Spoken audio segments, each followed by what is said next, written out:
Bani? Ndim usigqemeza mama. Ngena. Ndim. Yosigqemeza.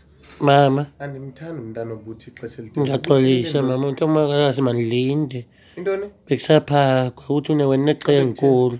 Wena kodwa kuyashisa unxiba iqhiya enkulu. Utsho kum? Utsho kuwe. Utheni wena uzongamxeleli uba nditshatile mna kweqhiya zinkulu usoloko Hayi ndiyamoyika. ndendile kaloku mna.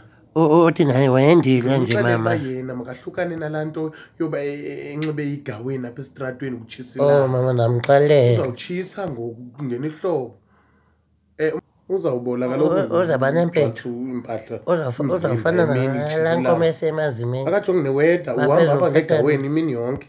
Ujajwa ngubani yena uba ndithwele iqhiya? Ujajwa ngumakaqoza. Akho mntu ethi makabuye emzini mani, akho mntu ethi makabuye emzini. Uphinde wathi wena ubuye okwesibini emzini, sungunozezana. Ndixelela nangomso. Uthi uyathakathwa apha esitratweni ngabantu abaneqhiya enkulu. Ndendacinga wena. Uthi wayiboleka emgethini nawe wayisebenzisa wayibuyisa imdakalathao. Uthi awungomntu oboleka le nto unezinga elide. Uthi uyatshata into zabantu.